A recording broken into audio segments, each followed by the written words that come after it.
What should you watch for over the last 2 months of the Minnesota Twins season? We're going to get into that today, but first I want to take my opportunity to talk about the trade deadline. I've spent a lot of time on this, and it took me a while to come to a understanding of everything that happened, because at first I thought it was awful, everything that happened. Not everything, but a lot of the transactions that happened at the deadline, I just didn't like. I didn't like that we got rid of Varland. I didn't like that we got rid of Duran and Jax.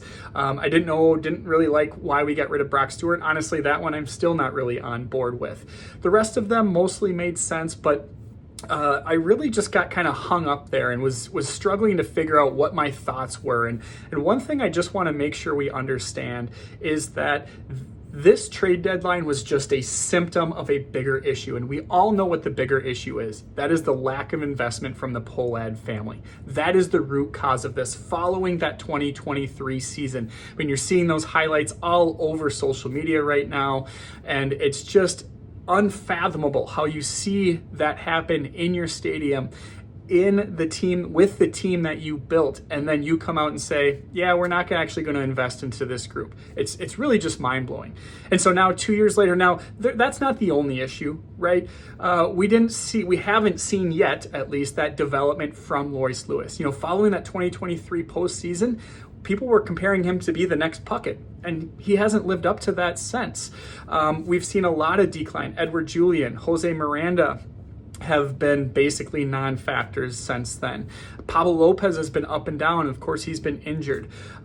There's been a lot. The offense as a whole has just been super inconsistent over the last 2 years. So it's not that the lack of investment is the only problem. I would say it's the biggest problem, but it's not the only issue. And so in a vacuum, I am on board with most of what happened at this deadline. I think we got good return for everybody except for Stewart. I don't know what we're going to do with James Outman. He was a Rookie of the Year finalist in 2023, but other than that, he's another left-handed hitting outfield bat. We have Wallner, we have Larnach, we have Alan Rodin, who we acquired from the Blue Jays in that Varland deal. And then, not to mention, we have Emmanuel Rodriguez and Walker Jenkins, who are a year, maybe two at most, away from being ready to make their major league debuts. All of those players are left-handed hitting corner outfielders. Outman can play a little bit of center field, so he does have that versatility. But other than that, we're looking at 6 or whatever it was left-handed hitting corner outfielders. So I don't really know why we're stocking up on those. And again, that's the main reason why the Stewart deal is really the only one that I still shake my head at. Otherwise, again, this was just a symptom of the decision after the 2023 season to stop investing in this team.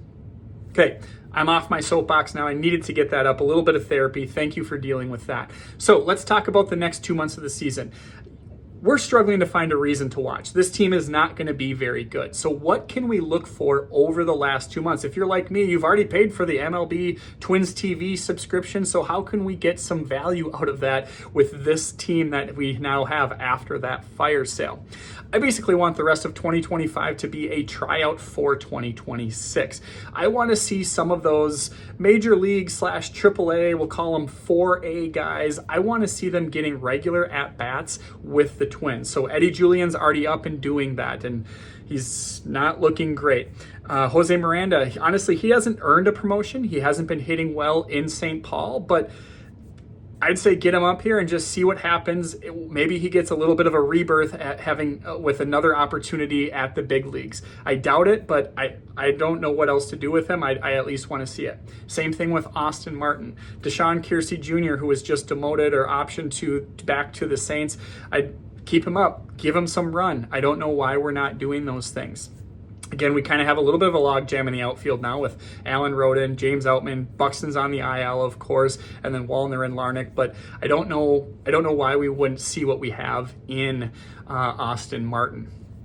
I also want to see guys who haven't debuted or haven't gotten an opportunity yet. I would include Carson McCusker in that. He's had a little bit of a cup of coffee, but not anything significant.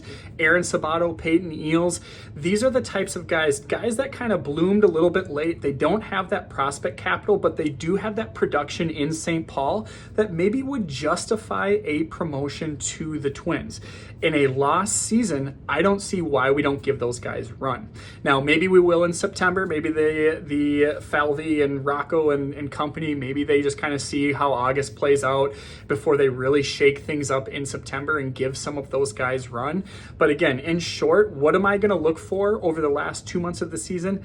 I want it to be a tryout for 2026. I want to see what our future might look like. Not that we're going to totally write anybody off here in the last 2 months.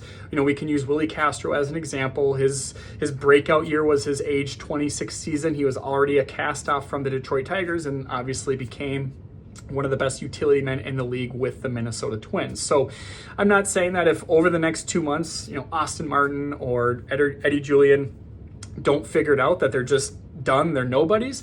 But I think we do need to really evaluate what we have, and it's going to make for some hard decisions come 40-man roster crunch time. Do we look at non-tendering some of these guys? Do we look at flipping them in a trade? I have to imagine one of these left-handed hitting outfielders, if not two, are going to be traded. Honestly, I would trade Larnach. I think this is a max outcome for him. Maybe we can get a little bit more hitting out of him. He's been roughly league average this year. Maybe he can get a little bit better than that, but he's basically a league average hitter with poor defense, and he can't hit left-handed pitching. So that makes him a platoon bat with poor defense, so maybe a DH in the middle to latter part of his career. I don't think that's something that we really want to look for here. So I think his stock is as high as it's going to be. He still has some controllable years ahead of him.